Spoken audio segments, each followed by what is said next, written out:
Morning here in camp, just masochist notators. And it was a lovely night. Finally got a reasonable amount of sleep. It did rain on me off and on last night.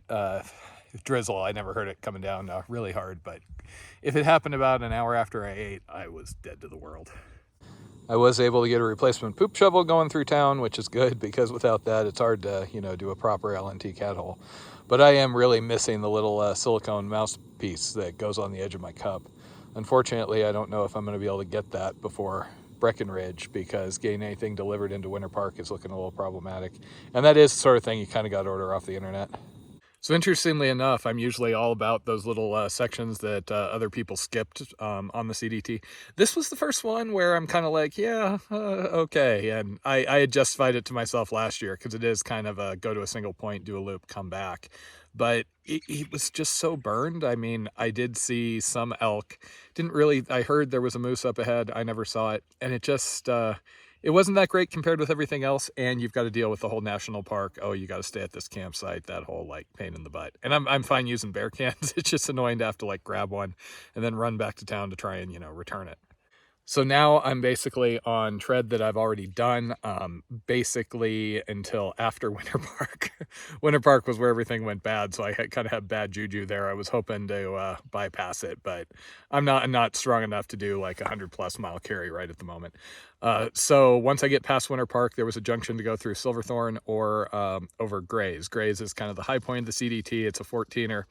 That's going to be fun to go over with a full pack because if I'm going to do it, I ain't going to slack pack it. I mean, Ironically, Silverthorne was really awesome. I took it because it was lower altitude and I thought I could get around it. There was ice up on Grays at the time, but it was really pretty. It was remote. I kept going in these back canyons. I saw moose all over the place. It's kind of... I hiked through a storm to get into Silverthorne, and dropping down, seeing the clouds clear and all of the fresh snow and yellow aspens down below is one of those kind of enduring images I have of the CDT. Realistically, I've got a couple of weeks until I catch up with where I was down near Salida. I'm basically going to hit Winter Park. I'm going to jump to Breckenridge after that. Probably going to push on to Twin Lake, where my parents may come meet me. They live local-ish out here in Colorado. And then the next jump after Twin Lake down to Monarch Pass, Salida area, that's where I had to exit. And I'm hoping by then I'm going to be moving through there a lot faster. It was a really nice section at the time, but there were 15-mile water carries, and I was moving at 6 miles a day, struggling to do that after Noro. It took me months until I was back to normal combo, Novid, COVID, Noro, Novid. I have been checking the weather forecast, but it basically says there's a chance it may rain, there's a chance it may not. Yesterday I had a couple of big storms on either side of me and just kind of got lucky. I did see a few others, what looked like thru hikers doing their thing in Grand Lake. Nobody that I could talk to. They were like off in the distance. And then I ran into two people, Duck and another Giggles. There's so many Giggles out there. That's one of those trail names that just gets, a little bit overused here and there. And I talked to them briefly. Oddly enough, Duck actually recognized me from my CDT videos last year. And I mean, once again, last year when I came through here, I ran into Moon and Bodega right in this section, and I was like struggling to slow down enough to talk to them because I was, just had my trail legs and I was hitting my stride. And versus here, I could barely talk to Duck and Giggles for very long because they've been hiking for a couple of months here, and I was struggling at the end of the day. That 20 miles really trashed me.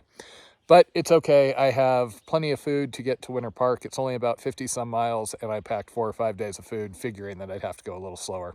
Yesterday, I pushed pretty hard because I had to make it into town and out by a certain time. So we'll see. I'm figuring if I make more like 12 to 15 today, that'll probably be where I need to be. My feet are hurting. My shoulders where I was holding the pack, that's hurting, and that'll take a couple of days to work itself out. And I am running slightly heavier here. This is my 0-degree sleeping bag. My 30 was pretty much trashed by the Mississippi, so that wasn't an option. And I've got things like my Torrid Puffy with me because I know it's going to get cold here pretty quick. After the whole COVID thing, I was actually having issues with my feet getting really cold. If you saw my Paddle of the Swanee last Christmas, that was the big struggle. It was just my toes. I could not keep them warm. That seems to have either calmed down a bit or I've just gotten used to it and I'm more aggressive putting socks on and things. I do have down socks that my parents gave me last year when I was doing this because after COVID, yeah. I haven't had to use them yet. It's still been pretty warm, but like this morning, it's chilly. Granted, on the Mississippi, the temperature was generally like low hundreds and never really got below 80 at night. Sometimes at like 10 o'clock at night, it would still be over 90 degrees plus humid. So pretty much anything's going to feel chilly after that. Pleasantly chilly, though. I am a big fan of stuff sacks for packing things away. I like the organization versus having everything loose. I splurged at the end of the Grand Enchantment Trail and I got these Hyperlight, they call them pods. They're basically stuff sacks, except they're a little bit shaped like the pack, so they theoretically, fit in there. They're also horribly overpriced, and I have to say my initial impressions are not super great. Just because these are made of DCF. I have pretty significant experience with it at this point, and not all DCF is made the same. There's thicker and there's thinner, and I just don't feel like this is really going to hold up. Also with this, I've been having trouble because I have my Torrid and my down pants in here, which are thinner, and they keep getting caught in the zipper. And this is fine. It's a little bit tight. It would be more than enough if I had my 30 degree, but with my 0 degree, yeah. And when these things are tight, the problem is you will pop seams eventually. And maybe the shape helps a little bit, but I'm used to using oversized MLD stuff sacks, and I can generally flatten them a little more versus this is a little too tight. And I'm not trying to bag on Hyperlight or anything. I mean, my use case is kind of beyond what most people are doing. I'm just out a lot and I'm beating stuff up. Most people, okay, things survive one through hike. That's awesome. That might be the last one they do for a couple of years. And by the time they're back out, they swap stuff. Since I'm doing like back to back to back stuff and, I'm harder on it. I haven't had to send my ULA Ultra Pack in to get patched, which they did because they're, awesome folks and got it back to me while I was out on the Mississippi. But yeah, I started to wear through right here. Overall, I still really like the Ultra material. I've actually switched some of my stuff sacks and whatnot to it, but it doesn't seem to have quite the abrasion resistance that some of the marketing had led me to believe. This is what 2 days on the Olympus road walking shoes has done to them. I don't know how well these are going to work. Like I said, I'm trying them. I've got 2 other pairs. I can use them on the American Discovery Trail next year, which will be more roads. But I was initially excited because this wasn't as squishy. And normally I have a problem with the midsole kind of collapsing and letting through more rocks and things. But yeah, 2 days. This section was one of the rough ones as far as there not being many campsites. And I only had so far I could make it out of town. And I wasn't willing to buy a $200 hotel night on, day 2. This worked. There were a couple of options literally right on the trail, but I feel better about something like this. It's funny because my pack is usually somewhere in the 20s as far as weight. When I'm around weekenders, they're usually, oh my God, your pack's so small for what you're doing. And then I get around other thru hikers and they tend to eye me like, what the hell are you carrying? Your pack is huge. Holy orange glow, Batman. You do have to consider, though, that I tend to spend longer out. So it's like on the CDT, I think my standard food carry has been closer to 7 days, and that's hard to fit in a 40. And same thing, I mean, I'm in rougher areas, so I can't keep stuff on the outside. You'll see some people on the AT, they got a little 40 liter, but the AT is a freaking highway, and you can get into town wherever you want. Here, if I have a big storm or something come through, I can't just call a shuttle and jump off. I'm going to have to ride it out. So there is a kind of like happy medium there. I wear through things so quickly. If I had a lot of Z-Pack stuff, is super light, but it just gets holes so quickly. There's no way with my lifestyle. For example, I'm really not sure how well this is going to work. This is the Lighthearted Gear rain jacket I got, and it's waterproof material, but I kind of miss the breathable 2.5 layer thing. It's not quite as comfortable to wear. Especially since like now I wear it in the morning a lot just to get going, to get a little bit of warmth, because this lives on the outside and the fleece is generally on the inside for if/when it rains. And I am getting out of camp at 8 o'clock, which feels really, really late considering how I've been managing things. At the end of the Mississippi paddle, we were leaving right at the first crack of dawn, just trying to get as far as we could before the heat got too bad. I normally wake up early. It's rare for me to sleep past 5. I don't mind getting up earlier. I actually like seeing the sunrise and everything.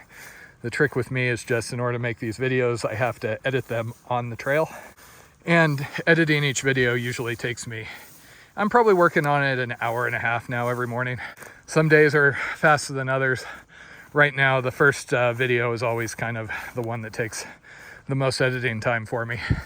And I'm never happy with how it comes out. Versus once I'm kind of in the groove, they're a little more linear in how I edit them. I enjoy doing it, but it does take a good chunk of my morning. So it was a very hard adjustment when we were leaving at first light. I basically just had to do a really, really light edit and then come back to it later. And especially for sections which maybe are not the most exciting to me, trying to edit 4 or 5 of them in a row can be kind of discouraging. I'm best when I can throw everything together in the morning, run through 2 or 3 runs of each video, which is usually what it takes me to get it to where I'm happy with it, and then have it exported and ready to be uploaded next time I get access to internet. So in my mind, today is basically on trail recovery. 20 miles yesterday, left a mark. Last time through, I didn't do the Rocky Mountain Loop. I did stay in Grand Lake. There was a cheaper hotel because it wasn't a holiday weekend. So I basically flew through this section. I don't remember much about it other than once I get to Monarch Lake. Monarch Lake was really pretty, very busy rec area. And then there was a big climb after that. But again, there's no more national parks. So other than a few areas which may have camping exclusion zones on them, I can generally go whatever pace I need, as long as I don't set myself too far behind. Beginning of September, so I should have a pretty wide window. But the San Juans are looming at the south of Colorado, like always, and that's kind of the gatekeeper on the southern end. Northern end, of course, everybody has to get through Glacier, so the northbounders really struggle to do that, and quite often have to shortcut, road walk, Big Sky, Super Butte, etc. Once I'm through the San Juans, New Mexico apparently did not have much in the way of summer rains, so there may be some concerns about water sources, and particularly since my plan is to do the Black Range instead of the Gila. That doesn't get done very often, so the water source beta tends to be a little sparse. I was checking before I left, and a lot of the comments in one section were the ones that I left. You know, nobody else went through there. And I don't really have a hard finish date. If I was going to finish on Thanksgiving, Jen could come out and meet me and grab me, but I'm roughly figuring end of October, early November. It's really just trying to finish before things get too miserably cold, which New Mexico can get very miserably cold. And the reality is it's just one day at a time, because you never know what's going to happen. I was flying along, feeling pretty good about things until that whole Winter Park incident. I've seen people, take a wrong step, break an ankle. Or sometimes, apparently, things just go well. Not for me, but I hear that's a thing that happens with people. When I was doing the resupply, I kept looking for how I could skip Winter Park, just because I really, really didn't want to get hung up there again. But that's okay. This will work. My first 100-mile food carry isn't until the San Juan section, which is where it's going to get hard. So this should give me a reasonable adjustment period to kind of get back in the groove. And if I'd had a few more miles in me last night, this actually would have been reasonable for camping up here. And if you're wondering if the river out here and all the boats on Grand Lake were making me miss the Mississippi, yes it is. Particularly because my feet weren't hurting on the Mississippi, which was a nice change of pace.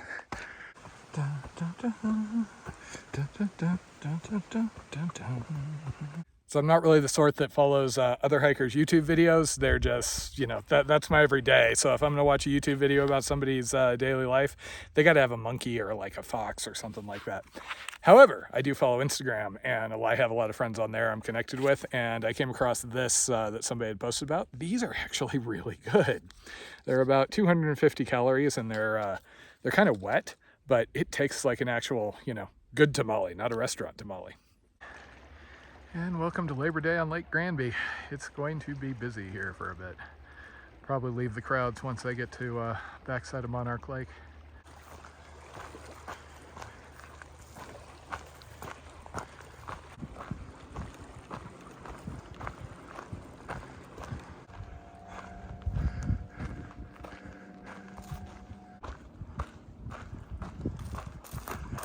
Lots of boat campers. Part of the reason I don't take long breaks is every now and then I run into somebody and end up talking way too long. Ran into a section hiker from Alberta down there, and we were just chatting about things. Saw a couple of through hikers, but I don't have the dirt patina look, so I think I'm labeled as an other out here, which I totally get. When you're doing the whole trail, there's somewhat of a camaraderie from you went through all the things on the trail that year.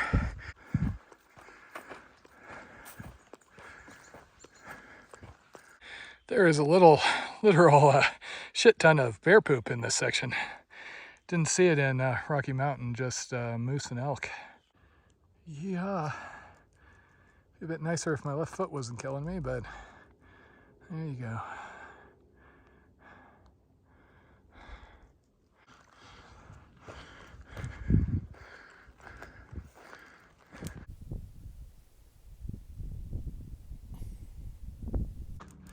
There's the plan for the rest of the day. I basically go to that back lake, which is Monarch, which is really pretty. Go around to the back side of that, and then I have to climb up. And once I get up there, there's a water source and some camping options. There isn't any more camping options once I'm off of this lake, and they're all going to be taken by the boat folks. So I'm kind of stuck having to do XYZ miles again.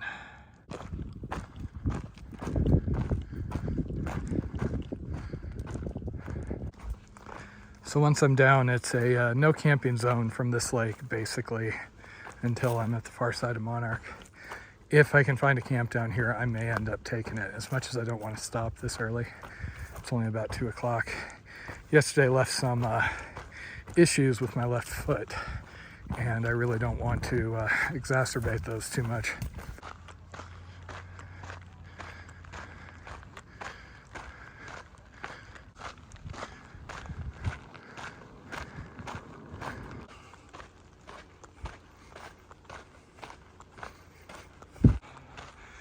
Okay, just a couple miles to get clear of this craziness. So the check-in people, was just chatting with them. They said I'm like the 6th through hiker they've seen today. I'm in a freaking bubble. But hey, if everybody started at Glacier, there is no way I'm going to be able to keep up with them, so I will rapidly float to the back of the bubble. This was not this busy last time. Holy crap. So the good news is I escaped the touristy area.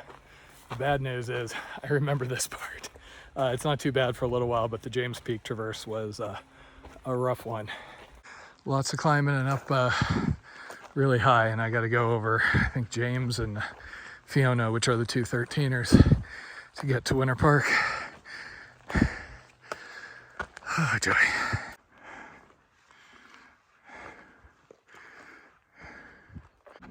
And there's that CDT energy I was looking for.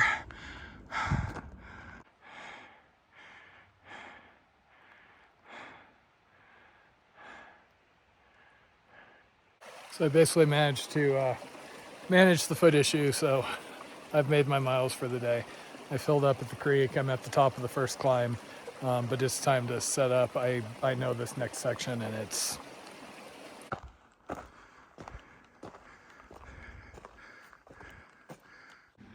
not usually the biggest fan of these trailside camps, but I'm exhausted. 15 miles. This will work. And home sweet home. Yeah. Hopefully I can keep this up. 15 miles a day is fine for this section. It's not easy, but at least the days are still fairly long. I should have plenty of food to get to Winter Park. One day at a time. Well, that isn't the worst timing. I've had thunder starting nearby.